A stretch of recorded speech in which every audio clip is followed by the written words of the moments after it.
வணக்கம். நான் உங்கள் ஜோதிடர் ஜெயம்எஸ் சந்திரமௌலி பேசுகிறேன். குரு ஜோதிடம் இந்த சேனல்ல உங்களுக்கு நிறைய ஜோதிட தகவல்கள், ஜோதிட பதிவுகள் மிகவும் உபயோகமாக பயன்பட்டு வரும். அந்த வகையில் நீங்களும் இதை நல்லா ஃபாலோ பண்ணி ஆதரவு கொடுத்து வர்றீங்க. அதற்காக மனமார்ந்த நன்றிகள். இந்த பதிவு கன்னி லக்ன நண்பர்களுக்கு குரு பயிற்சி 2024க்கான பலவர்கள். இது லக்னம் தான். உங்களுடைய ராசியே கன்னியாக இருந்தாலும், உங்களுடைய லக்னம் கன்னியாக இருந்தால் இதை பாருங்கள். இல்லையவற்றில் உங்களுடைய லக்னம் எதுவோ அந்த லக்னத்திற்கு குரு பயிற்சி பதிவு போட்டிருக்கிறேன். அந்த லக்னத்திற்கான பதிவை பாருங்கள். இப்போ கன்னிக்கு 8ஆம் இடத்துல இருந்தார் குரு. மே 1ஆம் தேதியிலிருந்து மேஷத்திலிருந்து ரிஷபராசிக்கு போகக்கூடிய குரு 9ஆம் இடத்துக்கு போகிறார். நம்ம ஜென்ரலாக ஒரு பயிற்சி அப்படின்னா இத்தனாம் வீட்டில் இருந்து இத்தனாம் வீட்டுக்கு போகுது, இது நல்லது, இது கெட்டது அப்படின்னு ஒரு வரைமுறையில் நம்ம ஜோதிடத்தை பயன்படுத்தி வருகிறோம். இப்போ இதில் என்னுடைய நட்சத்திர சூத்திர முறை, பாஸ்கர அஸ்ட்ராலஜி முறை, இதில் கிரகம் இருக்கக்கூடிய வீடு என்பது அது வீடு மட்டுமே பலன் தராது, அந்த நட்சத்திர ரீதியாகவும் பலன் தரும். நம்முடைய கேள்விகள் எந்த பாவத்திற்காக இருக்கின்றதோ அந்த பாவத்திற்கு தகுந்தாற்போல் நல்லதையோ கெட்டதையோ செய்யும் என்பதுதான் நம்முடைய நட்சத்திர சூத்திர முறை. அதனால ஒரு பாவத்துல ஒரு சில கேள்விகளுக்கு சாதகமாகவும் ஒரு சில கேள்விகளுக்கு பாதகமாகவும் செயல்பாடுகளை செய்யக்கூடிய தன்மை இருக்கிறது. அது மாதிரி 12 பாவத்துக்குமே நல்லது கெட்டது இருக்கு. இது அப்படியே சுழற்சி முறை. 1, 5, 9 அது ஒரு காம்பினேஷன், 2, 6, 10 அது ஒரு காம்பினேஷன், 3, 7, 11 அது ஒரு காம்பினேஷன், 4, 8, 12 அது ஒரு காம்பினேஷன். இந்த 4 காம்பினேஷனில் நம்ம கேள்வி எந்த காம்பினேஷனில் இருக்கோ அதுக்கு சாதகமாக பாதகமானு பார்க்கக்கூடிய முறையில் பார்த்தீங்கன்னா உங்களுக்கு ரிசல்ட் கிடைக்கும். இப்போ கன்னியை பொறுத்த வரைக்கும் 9ஆம் இடம் அப்படிங்கிறது புகழை குறிக்கிறது. அதாவது பப்ளிசிட்டி, பெரிய மனிதர்கள் ஆதரவு, ஒரு தர்மகர்த்தான்னு சொல்லுவாங்க கோயிலில், அவங்களுக்குன்னு ஒரு மரியாதை இருக்கும் இல்லையா, அது மாதிரி ஊருக்குள்ள ஒரு மரியாதை, தங்களுடைய சரௌண்டிங்ஸில் தங்களுடைய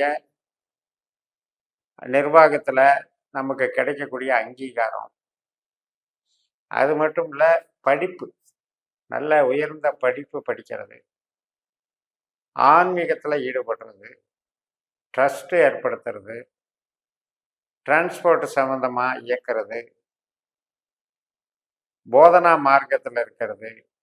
அதே குரு அப்படிங்கும்போது 9ஆம் இடத்துக்கு மடாதிபதி. அது மாதிரியான ஒரு நம்பிக்கை சார்ந்த விஷயம், கோயில் சார்ந்த விஷயத்துக்கு சாதகமாக அமையுது. இத்தனை விஷயம் அதில் இருக்கும் போது அப்போ இதெல்லாமே நமக்கு புகழ் தான். ஆனால் எல்லாருக்கும் அந்த புகழ் மட்டுமே நிறைவை தந்து விடுமா? அவங்களுக்கு பிரச்சனைகள் பல விதத்தில் இருக்கும், கேள்விகள் பல நோக்கத்தில் இருக்கும். அப்போ அந்த கேள்விக்கு எப்படி இந்த குரு வேலை செய்கிறாருங்கிறத பார்க்கணும். நம்ம ஆரோக்கியம், நம்மளுடைய திங்கிங் கெப்பாசிட்டி, அதுக்கு இந்த குரு நன்மை செய்கிறாரு, ஆரோக்கியத்தை பலப்படுத்துகிறாரு, இணங்கி பழகிறது, மக்களோட மக்களாக இணங்கி பழகிறது, பாசம் நேசம், குழந்தைகள், கணவன் மனைவி உறவு, இது சார்ந்து நம்மளை நாம பக்கபலப்படுத்திக்கிறது, சமூகம் சார்ந்த உறவுகளை, ஒரு நல்ல இணக்கமான செயல்பாடுகளை வளர்த்துக்கிறது, இதுக்கெல்லாம் நமக்கு நன்மை செய்கிறார். ஆனால் இப்போ கையிருப்பு பணம் இருக்குன்னு வைங்க, போன இதில் 8ல் குரு இருந்தாலும் எனக்கு பணம் வந்துச்சு சார், இப்போ குரு மாறின பிறகு அந்த பணம் சேமித்து நிறைய வச்சிருந்தது கரைஞ்சிக்கிட்டே இருக்கு, என்னால் புதுசாக சேமிக்க முடியல அப்படின்னு சொல்கிற ஒரு நிலை வரும். ஸோ அதை பேஸ் பண்ணி நம்ம அதுக்கு திட்டமிடுதல் பார்த்துக்கணும். எப்பவும் போல் ஒன்று போல ஒரு பாவமும் வளர்ச்சி பெற்றுக்கிட்டே இருக்காது. ஒரு பாவத்துக்கும் ஒரு கிரகத்தின் மூலம் 9 கிரகங்களினுடைய செயல்பாடுகளையும் சாதகமும் இருக்கிறது, பாதகமும் இருக்கிறது. அப்ப பண சேமிப்பு, பேச்சு, வார்த்தைகள் இந்த மாதிரி விஷயங்களுக்கு ஏதாவது நம்ம ஒரு சொத்து சேர்க்கலான் இருந்தேன், பொருள் வாங்கலான் இருந்தேன், இந்த மாதிரி விஷயங்களுக்கு கொஞ்சம் நெகட்டிவா இருக்கும். ஆனா நல்ல பேர் கிடைக்கும், நல்ல புகழ் கிடைக்கும், நல்ல சந்தோஷம் இருக்கும், உறவுகள் பலப்படும், அதுக்கு பஞ்சம் இல்லை.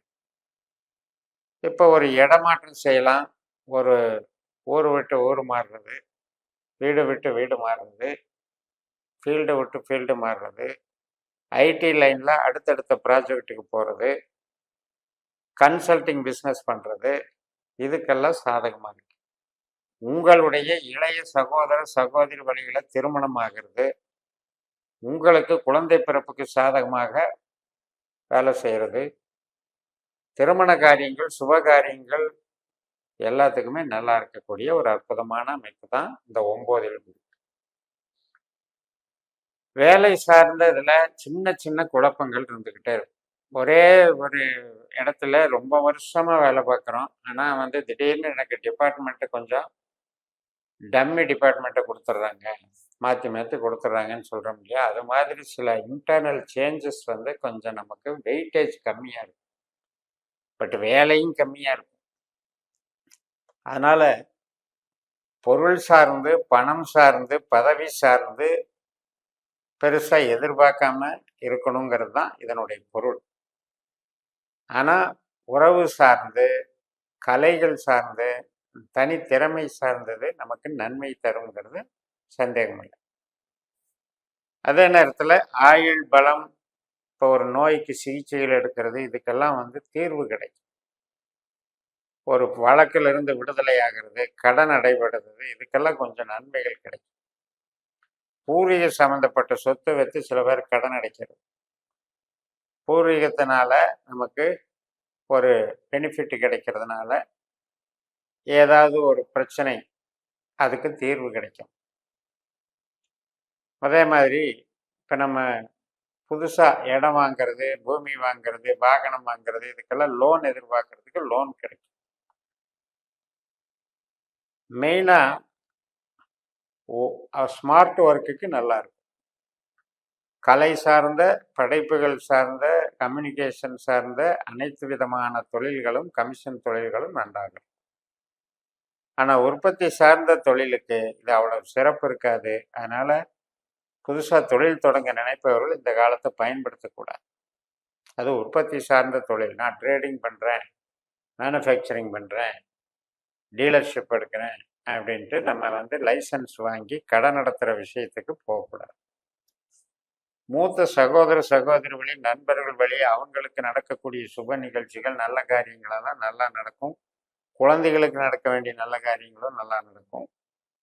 மன திருப்தி, சந்தோஷம் இதுக்கு குறைவில்லாமல் கொண்டு போயிட்டுருக்கோம். அது குடும்ப உறுப்பினர்கள், வெளி உறுப்பினர்கள் எல்லாமே பரஸ்பர நட்பு, உறவு பாராட்டக்கூடிய வகையில், மகிழ்ச்சி தரக்கூடிய வகையில் போயிட்டுருக்கும். அதே மூலதனம் அப்படின்னு பார்க்கும்போது பெருசாக நன்மை செய்யாது. ஏன்னா இங்கே ஏற்கனவே சேமிப்பு கரைஞ்சிக்கிட்டு இருக்கு. அதனால் மூலதனம் போடுறதுக்கு வாய்ப்புகளும் குறைவாக இருக்கும். அந்த தொழில் சார்ந்த வாய்ப்புகள், சூழல்களும் நமக்கு அமையாமல் போயிட்டுருக்கும். அதனால் இது ஒரு வித்தியாசமான வகையில் புகழ் இருக்குது, பெருமை இருக்குது, இறை துணை இருக்குது, சந்தோஷம் இருக்குது, உறவு இருக்குன்னு எல்லா வகையிலையும் குருவை சந்தோஷப்பட்டுக்கலாம். பணம் ரீதியாக ஒரு பெரிய வளர்ச்சி, தொழில் வளர்ச்சி ரீதியாக பெருசாக அது பலன் தராது அப்படின்னு சொல்லி நிறைவு செய்கிறேன். இந்த சேனலை சப்ஸ்கிரைப் பண்ணி ஷேர் பண்ணுங்கள். உங்கள் தனிப்பட்ட ஜாதக பலாபலன்களை என்னுடைய வாட்ஸ்அப் நம்பரில் தொடர்பு கொண்டு பலன் பெறுங்கள். உங்களிடமிருந்து விடைபெறுகிறேன். உங்கள் ஜெயம். நன்றி, வணக்கம்.